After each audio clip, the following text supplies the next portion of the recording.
Assalamualaikum warahmatullahi wabarakatuh. Shalom, salam sejahtera untuk kita semua. Di sini saya akan menjelaskan beberapa faktor pendukung identitas nasional, yakni sejarah dan sakral. Sejarah yang akan saya ceritakan ialah sejarah Kampung Sigoak dan kepercayaan orang-orang Sigoak.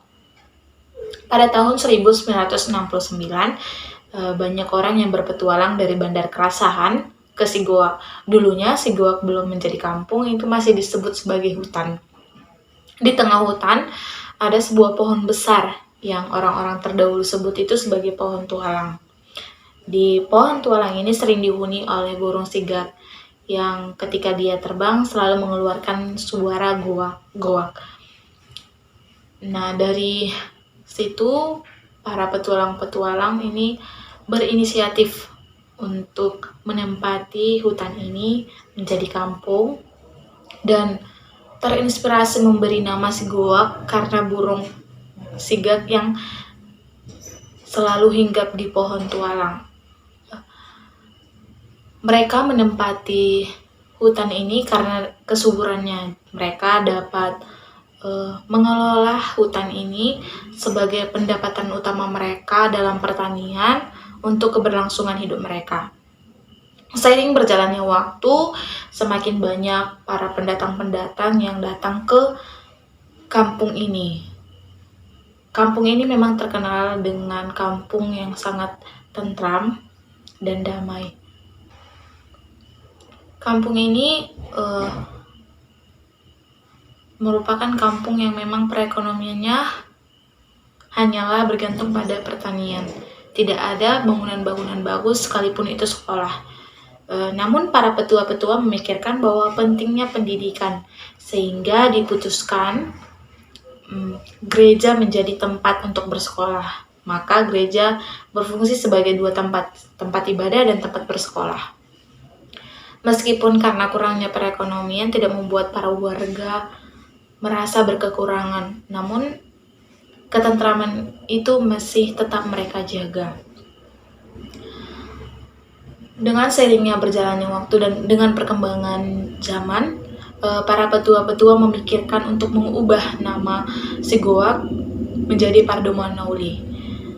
Pardomonoli diambil dari bahasa Batak, yang dimana arti Pardomon yaitu persatuan dan Nauli yang artinya indah. Maka dapat disimpulkan bahwa Pardomonoli adalah persatuan yang indah.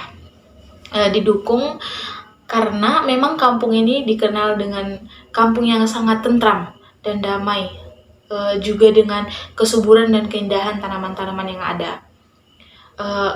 Mengapa Pardomonoli diambil dari bahasa Batak? Karena memang penghuni kampung ini mayoritas, tidak hanya mayoritas, memang semuanya orang bersuku Batak Toba. Tidak ada campuran suku Batak lain atau suku apapun hingga sampai sekarang. Kembali ke pohon tualang, bercerita tentang sakral atau kepercayaan. Konon dulunya orang-orang terdahulu itu mempercayai bahwa pohon tualang ini merupakan pohon pembawa berkat. Tidak hanya itu, dulu ada juga orang-orang yang mempercayai adanya makhluk halus. Mereka menggunakan ilmu magisnya untuk memusnahkan mereka yang menurut mereka tidak suka. Mereka akan melakukan aksi mereka apabila ada orang yang mereka tidak suka, mau itu karena iri ataupun sakit hati. Menurut para petua-petua, hal ini sangatlah mengganggu ketentraman para warga atau masyarakat kampung Pardomonoli. Maka dari itu disepakati bahwa apabila ada orang yang melakukan hal tersebut akan dibakar hidup-hidup. Perintah tersebut tidak hanyalah candaan belaka. Benar adanya ada warga yang dicurigai melakukan hal-hal seperti itu. Menurut para warga-warga, orang yang melakukan hal ini akan melakukan aksinya dengan menari dalam keadaan menari atau manortor dalam keadaan telanjang pada saat tengah malam. Nah, ada warga yang mereka curigai. Lalu para warga-warga setuju untuk menyelidiki dan mencari bukti bahwa mereka benar atau tidak melakukan hal tersebut. Tepat pada tengah malam, ada warga yang berhasil melihat aksi mereka. Warga yang melihat ini bergegas untuk memberitahu warga yang lain. Maka mereka tertangkap basah. Namun, istri dari pelaku ini berhasil melarikan diri.